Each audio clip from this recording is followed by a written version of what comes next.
Hi, this is Dr. Pello, and this is video 2 talking about how to translate correlations into latent variable models. And in video number 1, I started off with a correlation matrix. Let's focus on this lower diagonal over here. I have 3 correlations, 0.624, 0.639, and 0.708, and we'll just refer to these as variable 1, variable 2, variable 3, variable 1, variable 2, variable 3. And so here I have R12, here I have R13, and here I have R23. And the question that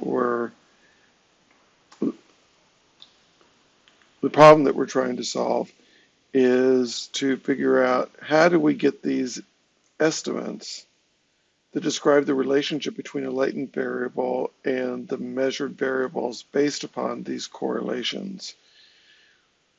Consider that once we have done an analysis, we now, or collected the data and done the simple correlational analysis, we now know the correlations. So this information here is known. We're now trying to estimate the model.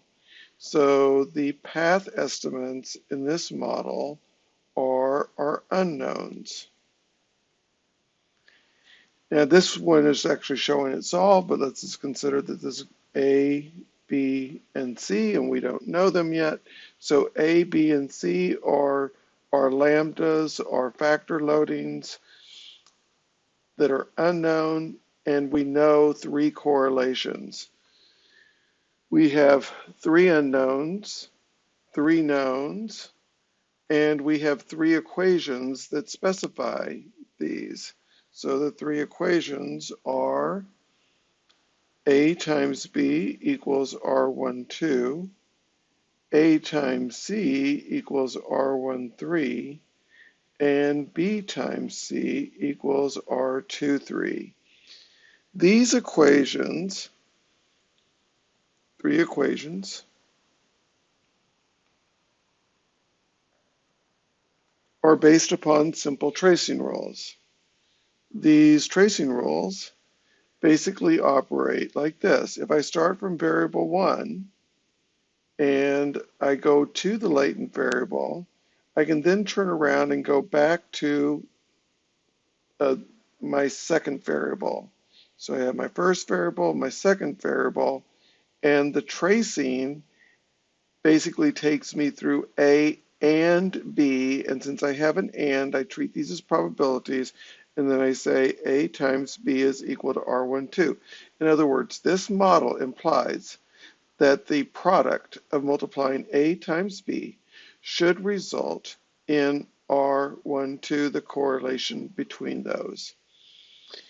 We can take R1 over to 3. A times C equals R13. And then also go with from x2 to x3, B times C should equal R23. So we have our knowns, we have our unknowns, we have 3 equations. Since the amount of known information is equivalent to the amount of unknown information, we can take these 3 equations and basically solve to get precise estimates. Let's go ahead and demonstrate the algebra for doing this.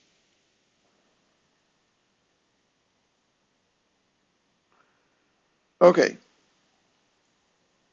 starting off with this first equation, A times B equals R12, let's go ahead and divide both sides by B, and that gives me A equals R12 divided by B. I'm going to go ahead and do these for the rest of these as well. So let's go ahead and solve this one for C. So I'm going to divide through by A and get rid of the A. And that gives me C equals R13 divided by A. And let's solve this one for B. So I'm going to divide through by C. And that gives me B equals R23 divided by C. And let's go back over here and focus on this first one. A equals R12 divided by B.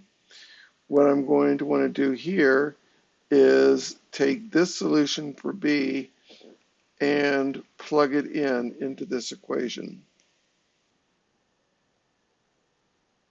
So that's going to give me A equals R12 divided by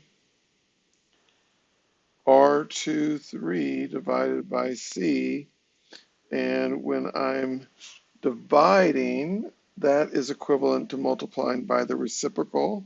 So I'm going to write that as R12 times C over R23. And then what I'm going to do is I'm going to move this C out. I'm going to rearrange this. So this implies that this is over 1. So I'm going to go ahead and take A, move things around, R12 over R23 multiplied by C. Now I'm going to take my C from over here and plug that in. And so I have A equals R12 divided by R13. And C was R13 divided by A. R13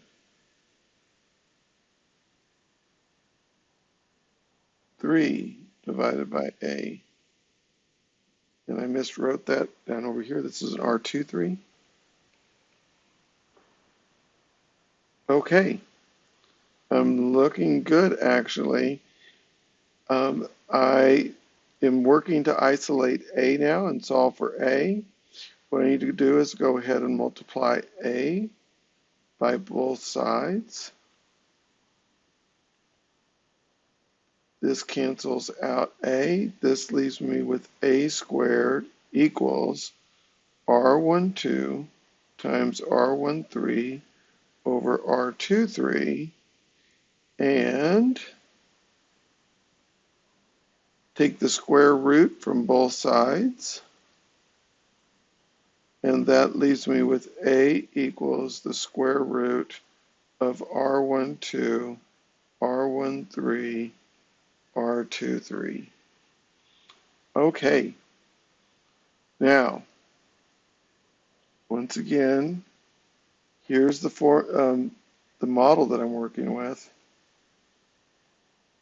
I have x1, x2, x3. I'm solving for A, B, and C. And these all have errors implied to it. And what I'm trying to do is capture the common variance that leaves the errors extracted from the latent variable that I'm trying to estimate. So this is my latent variable. Okay, and here I have the formula for A.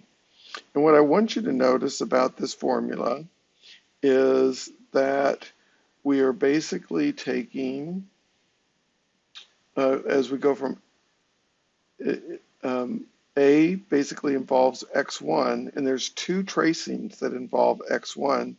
You can go from x1 to x2, which is A times B, and x1 to x3, which is A times C. You'll notice that the two correlations implied in that, x1 to x2, gives us the implication for R12, and X1 to X3 gives us the implication for R13. R12 and R13 both end up in the denominator.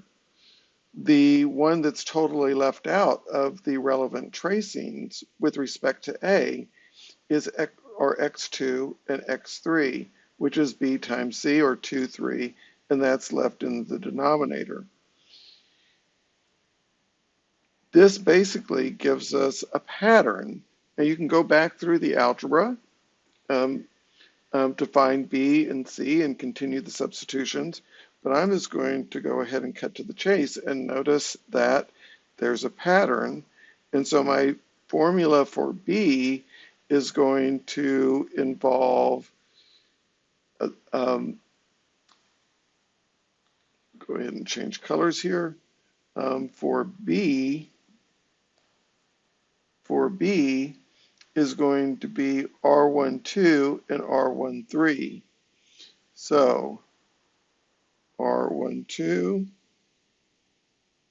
I said R13, but I meant R23, R23, and the correlation that's left out is R13.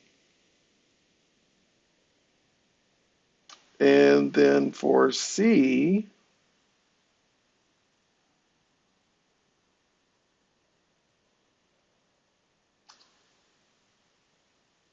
the implied correlations would be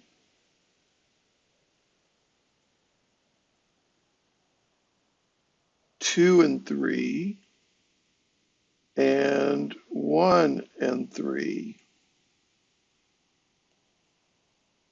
So R13, R23, and what's left out is R12. And you notice that for each one of these equations, we have a different correlation being left out, and so it goes in the denominator. R12 is in the denominator for finding path C. R13 is in the denominator for finding B, and R23 is in the denominator for finding A. Okay, let's go ahead and solve.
And there's my estimates.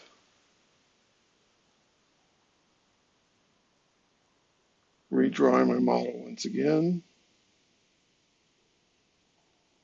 X1, X2, X3. My estimates are 0.75, 0.83, and 0.85. And these estimates serve to reproduce the correlations. So 0.75 times 0.83 should give me back the correlation of 0.624. 0.83 times 0.85 should give me back the correlation of 0.708. And tracing through 0.75 and then over through 0.85 should give me the correlation of 6, 3, 9. Here we go. So these loadings, the factor loadings via tracing rules, are designed to reproduce the correlation matrix. And when you have three knowns that you started off with, the correlations, and three unknowns, the factor loadings, you get an exact solution reproducible by simple algebra. That now sets the stage for learning what happens when the models get more complex. And that's where we'll go in our next video as we look at how to do this using Excel of all programs. For learning's sake, we'll see you then.